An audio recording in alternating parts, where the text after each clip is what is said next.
Hello everybody, I am Jedi Jack Penguin and welcome back to another LEGO Harry Potter review. So today I'm really excited to be taking a look at this year's direct-to-consumer for the theme, that being set number 76437, the Burrow Collector's Edition. This set includes 2,405 pieces, retailing for $260 when it released on September the 1st of 2024. This is the third, or I guess the fourth time if you count the tiny version from the advent calendar that we got, of the Burrow in LEGO form. It's bigger than the last minifigure scale model released 4 years ago in 2020, but is it big enough? As this is an 18 plus set, we get that plain black background for this set, greebling from the bottom, and a specialized logo for the name of the set from the top. From the back side, we get a look at the interior, our measurements for this set, as well as some shots from the film, even if this set is more so Chamber of Secrets than Half-Blood Prince. Cutting the tapes and pouring out the contents, we get a few of our numbered bags and a plain white box. Within this box, you'll find the rest of the bags, adding up to 24 total to build the set, as well as a loose plate piece and a folder. Within this lovely folder, you'll find two sticker sheets, one printed on white and the other on a clear background. I should also mention something I noticed when looking closer was that they misspelled the word school on the Weasley Family clock. I really do wonder if they're going to fix this and maybe send out replacements to those who got this mistake. Then we have the instruction booklets. We get 3 of them, all with the same designs from the front. From the inside of the first booklet, we also see some talk from the designers of the set, and details about the Weasley family and the Burrow itself. This set includes 10 exclusive minifigures, 2 of which appearing for the very first time ever in LEGO form. To start us off, we have the odd one of the bunch, that being Harry Potter. We get a new torso print front and back, and the return of the headpiece first introduced in the 2020 Diagon Alley set. We get a happy grin from the front and a more sooty look from the back when he mistakenly ends up at Borgin and Burke's. I still think it's a shame this figure didn't also end up in that promo set, despite not sporting that black Hogwarts cloak from the scene. From youngest to oldest, to begin our Weasley family, we have Ginny. Not only do we get a lovely new torso print for her morning robe, but we also happen to get a new double-sided facial expression. That is a huge improvement over the reused one that they've been using for so long now. Additionally, have to comment on the hair mold introduced for her character back in 2010, another great piece, making this one of my favorite Ginny figures so far. Starting his second year at Hogwarts, just like Harry, we get Ronald Weasley. We get a new print for the torso. Ron sure does love those plaid shirts. As for the facial expressions, they will be the same ones introduced back in 2018. Fred and George Weasley are about to start their 4th year at Hogwarts, so any version of them from the first 2 films will include these mid-sized legs, as opposed to the short ones that you'll see for 1st and 2nd years. We get the same outfit design for both twins, but different facial expressions to tell them apart. George with the open mouth smile and closed eyes laughing face, and Fred with the closed mouth smile and open mouth laugh. Perfect Percy appears for the 3rd time ever in LEGO form, this time in some blue striped pajamas. Really the only thing missing from this figure is maybe arm and leg printing. We do get a new facial expression with both a determined smile and a frowning face. Also have to appreciate getting the spiky hair in that dark orange color.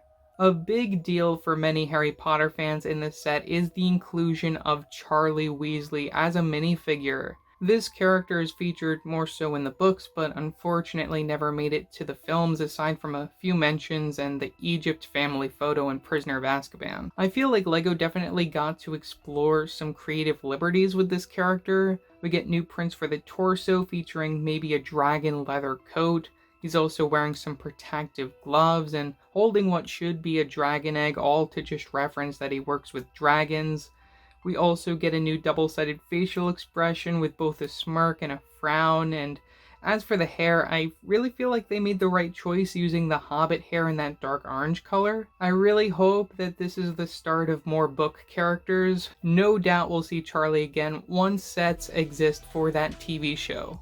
The eldest of the Weasley children is Bill, another very welcome surprise to the set, seeing as we didn't really get much action from his character till the later films. Speaking of the torso design, it feels most like what we see him wear in the Deathly Hallows.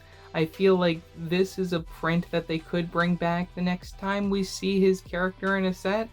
As for the facial expression, LEGO went all out by including a plain face with a smile, and then one more scarred up after he was attacked by Greyback and the Half-Blood Prince, something the movie didn't really get into when they just brought him in for Deathly Hallows. Last thing to talk about is the hairpiece. Now, I love this for this set, but I certainly feel any Deathly Hallows representation should include a different, maybe longer hairpiece for his character. Arthur Weasley features new prints for the torso and facial expressions. I've seen some people upset that he didn't include his traveling cloak to go with his hat. I definitely think that would have been a really great inclusion, especially as I think this outfit no doubt will get reused in the future, and something unique for this set would have been much more appreciated. Speaking of the hat, it works fine, but still without the traveling cloak, I'd rather just display him with the hairpiece that is included alongside the hat as well. One of the larger improvements within this set, minifigure-wise, is that of Molly Weasley. Based on her appearance from the opening of the Chamber of Secrets, we get some well-deserved arm prints to make her outfit that much more special. She's also the only minifigure in this set to get leg prints, and on top of it all, long overdue, we get a new double-sided facial expression with both a warm smile and a shouting look for when she's telling her children off for taking the car without asking. Really, the only thing that I think could make this character better is maybe a new hair mold. Otherwise, this is for sure one of the standout minifigures of this set. The build for the Burrow is absolutely beautiful. If you're buying this for display, you really won't be disappointed. Really, a major factor of this thing that I can see drawing a lot of people towards it is the fact that it is fully enclosed. It's also a lot bigger than the last two minifigure scale sets, which should be obvious due to the price, but what I feel this set is lacking in is its interior that just feels very cramped, and also for certain parts just hard to get to, hard to see some of those finer details and sticker references. Looking around the outside of the model, this is my favorite part of this set. It's extraordinary.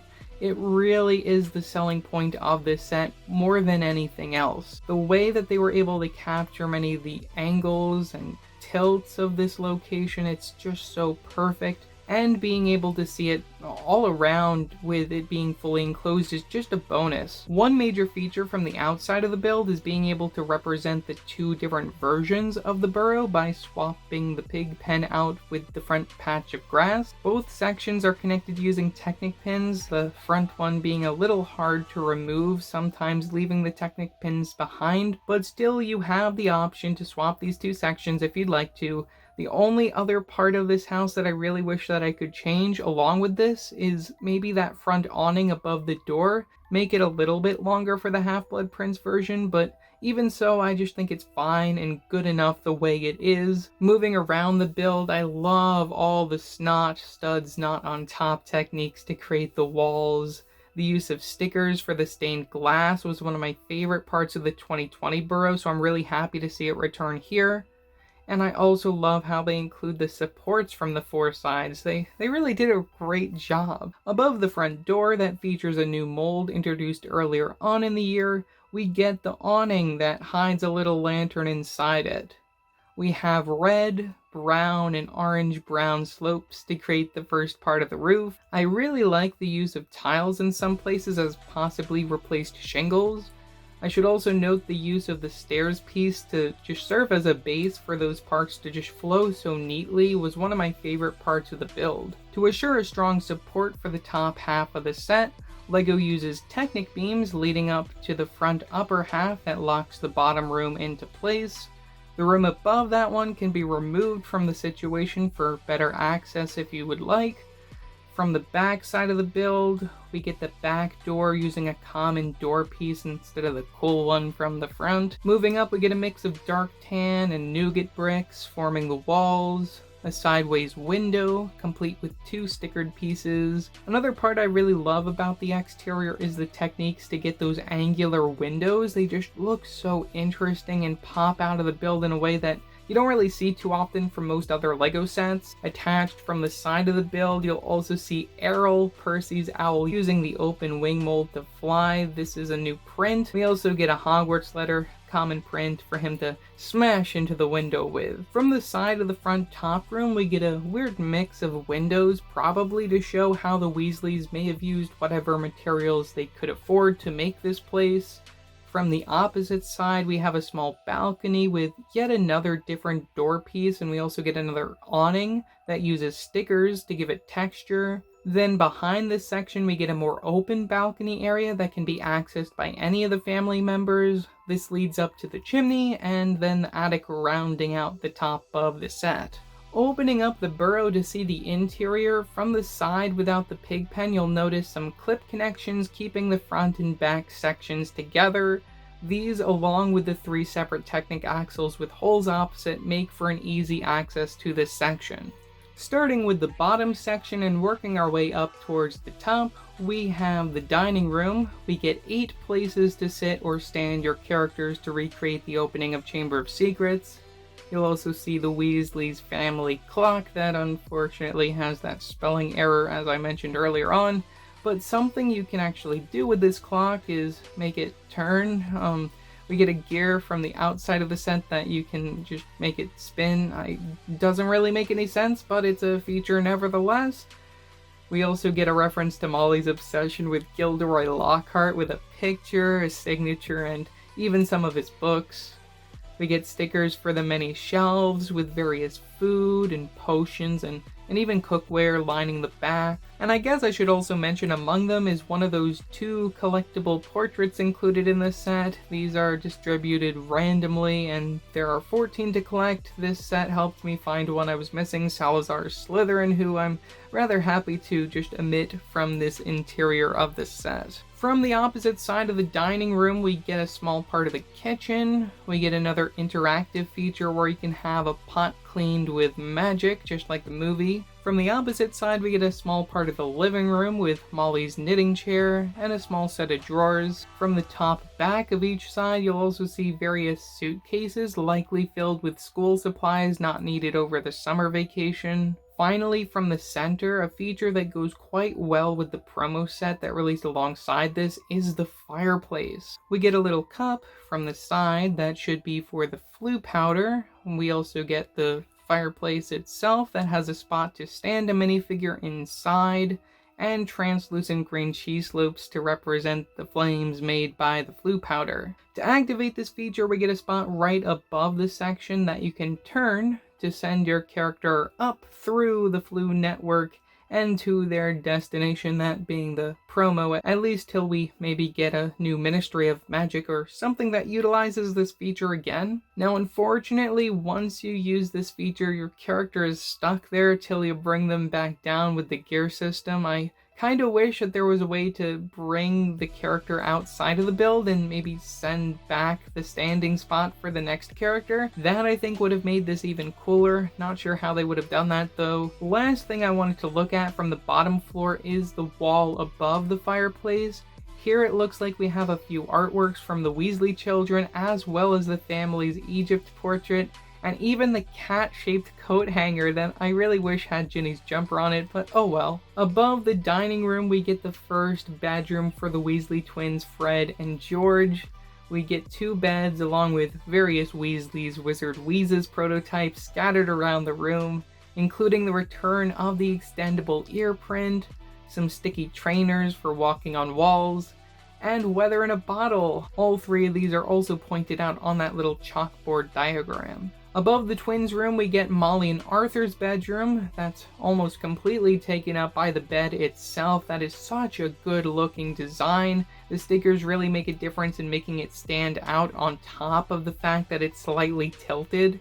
From the back of the room, we get a shelf with a little red phone box, maybe a nod to the LEGO Ideas set, some books, and a little clock. The side also features a shelf with a light a wind-up toy, and a UK wall socket that's the only exclusive print in this set. Across from the parents' room, we get a wall to place the other collectible portrait leading up to the bathroom. This is particularly exciting to see as a location not really explored in either the book or the films, but I feel that it really adds to this set and doesn't feel out of place at all. The bathroom gives us what I think is one of the more interesting sticker references of the set with the toothbrush cupboard. Now you'll see cups for the whole family here, including Bill and Charlie, though they don't have brushes in their cups seeing as they no longer live at home with their parents. Some other symbols referenced here could be how George's side of the cup has a broken ear, and how Charlie's cup is all scarred up. I've also seen people talk about how Ron's toothbrush is taped together like his wand was in Chamber of Secrets, and how Arthur uses an electric toothbrush to reference his interest in muggles. Tell me, what exactly is the function of a rubber duck? It really is insane how a single sticker can show off so much information. It really makes me glad that they included this room within the build.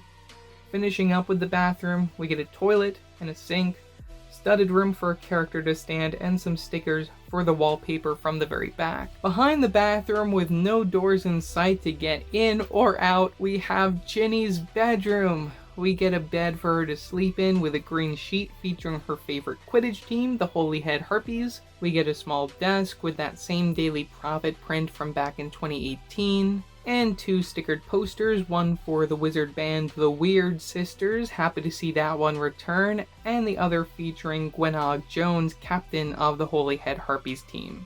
Above Ginny's room, we get one for Ron. Unlike his sister's room, we actually get not just one, but two ways out by means of an open hole from the back and also a door from the side. You may also notice that Ron's room is taller than Ginny's room. And just like Ginny, Ron's bed is decorated with his favorite Quidditch team, the Chudley Cannons. We also get a poster for the team, and various trinkets lining the side of the room, a lot of clocks, an action figure, and really what I think is missing though is a little cage with Scabbers the rat. From the back of Ron's room, we get a small room with a ladder to lead up to another balcony at the top of the house. This one with plenty of room to stand around, more than just one character. Back to that room with the ladder, we also see a spider living way too close to Ron's room, as well as a little light, and a box of Bertie Bott's every flavor beans a risk with every mouthful. Finishing up with this side of the build, we also get a small section of the attic above Ron's room. Unfortunately, no reference to the ghoul living up there, but we do get a crowbar for some reason and a printed chocolate frog wrapper. Opposite the room with the ladder and the top half of the bathroom, we get the last bedroom made for Percy. Now you can see he takes his house pride seriously with those Gryffindor house bed sheets. We also get a desk set up with ink and quill so he can write letters to Penelope Clearwater, you know, his girlfriend. We also get this red 1x1 tile that I believe is supposed to represent his prefect's badge. All I have to say is, it's a shame they didn't print it. So overall, for $260, is this set worth it? Well, if you currently don't own any versions of the Burrow, I definitely recommend this one. I never imagined that they'd be able to top the 2020 set, and I still feel like that thought is somewhat true, as I definitely think the interior for this thing could be lots better, as parts of it feel very cramped, but the interiors that we get are more than the last two versions, even giving us the family bathroom. The exterior of this thing is so beautiful. I feel if you're getting this to display, it's a worthy set for that, but if you're buying this as a playset, yes, you can play around with the interiors, but I definitely feel the 2020 Burrow was much better for that. So yeah, that's all that I have to say for this video. Leave your thoughts in the comments below. Do you plan on getting this set, or do you already have a Burrow set that you're satisfied with? Tell me in the comments below, I'd love to hear it. Also, don't forget to like and subscribe and hit that bell to get notified about future videos. So yeah, that's it for now, and I will see you next time. Bye!